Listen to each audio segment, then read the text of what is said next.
he had kind of started preparing himself that one day we'll just be called and this guy is passed on. And it's not far-fetched. Yeah.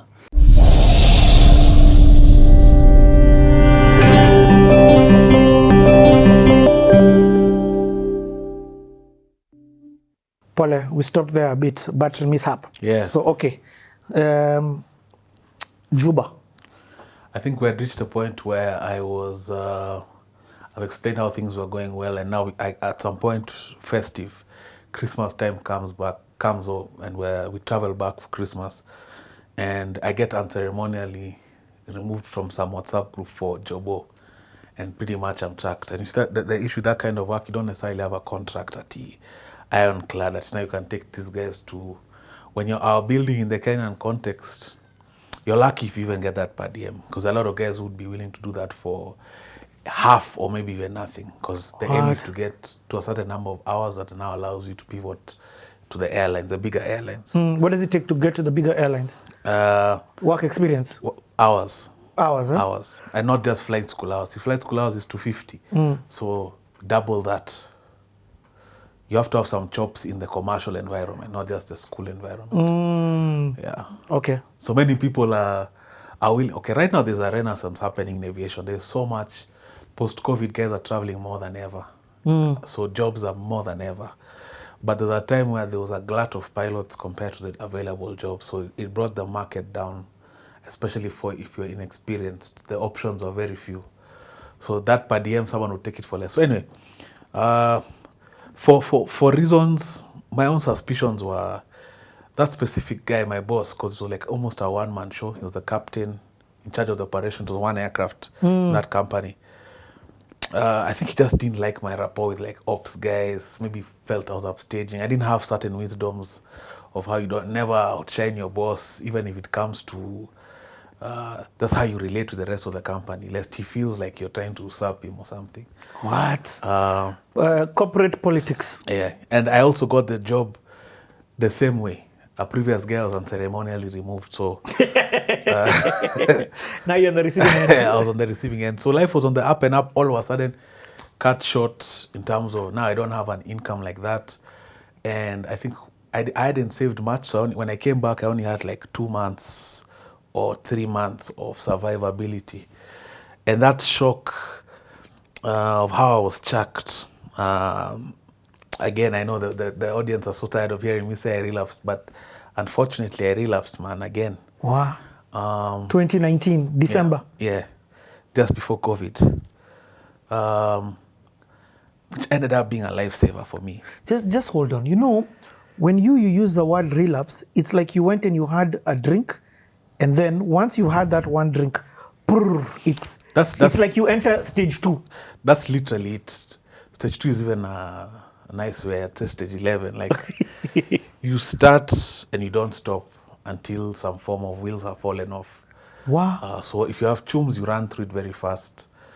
Of course, you're always going to borrowing again. Of course, by the time now you're earning, you built up some social capital. So by the time you're asking for money, there's one lady, in fact, I thought about this yesterday when I was in the shower when I was imagining this conversation, and I was like, there's one lady I once called, this is later, way later, to ask about, she works for a certain company, and I was trying to get in. So I wanted some insights. So I forgot I had borrowed from her. Yeah, you know, you forget. So I'm calling her, and she answered with such disdain. And as soon as I felt that disdain, I remember, I think I may have borrowed money from her and just forgotten about it. And here I am calling to ask about, I'm trying to enter. If she ever watches this, she knows exactly who she is, and I'm sorry, man. I forgot. I was not in a good way. It was not malicious. And it's not astronomical chums. It was like 4K or 5K. So it's not that he had taken $500,000 from her.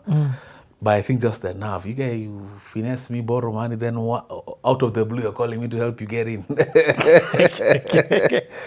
So, of course, you forget. So, of course, I refused. Initially, I tried resisting. I really tried resisting. So I tried to go the halfway route. And then, obviously, at some point, they're like, nah, my thing is not working. This access, you're struggling, man. Who is telling you this? No, your parents? Of So course, so what would happen? Like when you start relapsing, they know within days. it becomes apparent because you start hiding. You don't want to pick up calls because of the shame. Like, they know.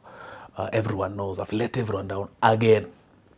So you're trying to keep it, but now some things are so obvious. Like, why aren't you just picking your phone? Why? Why have I tried to call you twice? Normally you always pick. Now you've not picked. You're hiding. And of course, over time, they've also known the patterns. Like, this guy has gone quiet. That can't be a good sign. He never goes quiet when things are good. So obviously, because of also how things had played out, again, the up and up, the fact that I'd finished and I'm working, and irrespective of them being super mad, they had some willingness again to help me again. Yeah. And of course, the understanding at this point has also evolved. Yeah, I was even going to ask that. At this time, are they aware now this is a disease? My brother for sure, my brothers for sure, my mzee as well. Him is he's realizing this guy is not there's something fighting that's bigger than him. He's putting up a fight. He's figuring it out. He's stringing longer and longer strings of sobriety before he falls. So and in those moments, you see, with my mzee, there's no point he cut me off conversationally, especially now when I'm trying. So we'd meet and I'd be open. I'd be telling him how things are, what I learned, explain to him the struggle, explain to him the madness of what it's like on that side. Just paint him a picture, and not manipulatively, just to also try because he was willing. He was willing to listen. Yeah, and my dad would always say, "I don't judge you. Like, I don't judge you. I empathize. I feel for you." And he'd always say things like, "You only have so many of these left before you lose some of the things you want." And I had also started realizing that if I'm to have a meaningful life, the things I want to do, career, marriage, these things do not exist without sobriety. Yeah, they'll keep just being here, dangling in front of me. Oh, get a job, Juba, fly a bit. But what's 6 months in the grand scheme of adulting? At this time, I'm gasting 30. By 30, normal metrics of society, people have worked 8 years, 6 years. May have strung together 6 months. My productivity in my 20s was so helter-skelter, man. Like 3-4 years maybe of productivity spaced out. A lot of struggling. Yeah, struggling. And then very high highs, very low lows. Very high, very low lows. They are true. Yeah, you've got highs and lows for sure. Yeah, very high highs in that you get a lot of guys would want that Juba job. It's a nice job. It's like a best entry level in our context. Yeah, and then boom, back to zero, almost in the same dramatic fashion. So I do a stint. As I'm in a stint, COVID happens. What do you mean you do a stint? You're talking about another session in rehab. Yeah. So when I came back now, That's rehab. This is your 5th time. I am very apprehensive about getting that specific about the number. But yeah, something like that. But then now, which kind of rehab is this? I was taken back to the halfway one. Now the one they own in Kabete. Yeah. In fact, the owner came for my wedding.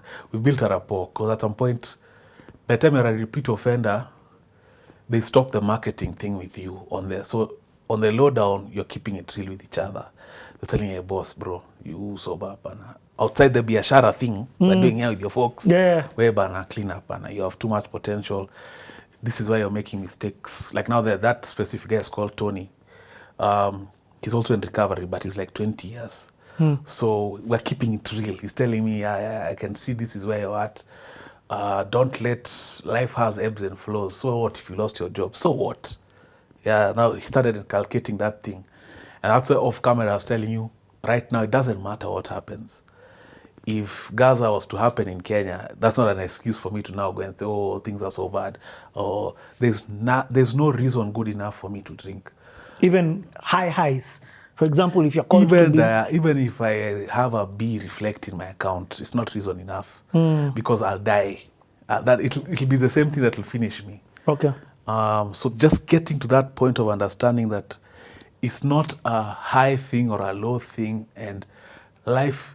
You see, also with addiction, you're always looking for high, but life is fundamentally mundane. Fundamentally, you wake up, you go to work, you come back home. It's routine, it's mundane, and then within that same routine and mundane lifestyle is where growth is found over time. You find you've grown, you've been promoted, you're earning more, you have a family, so that's where most life is. Addicts are always looking for the where the high at.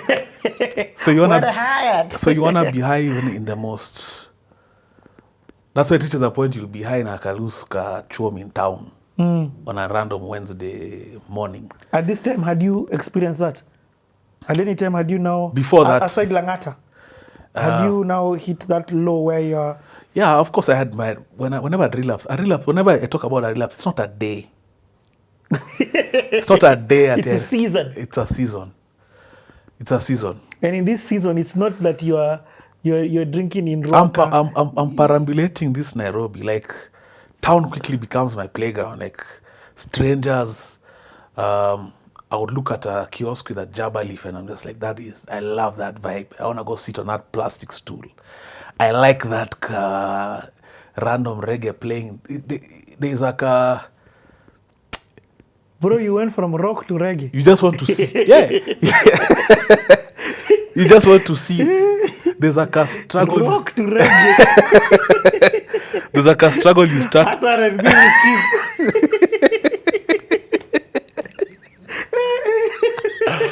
There's like a struggle you start identifying with.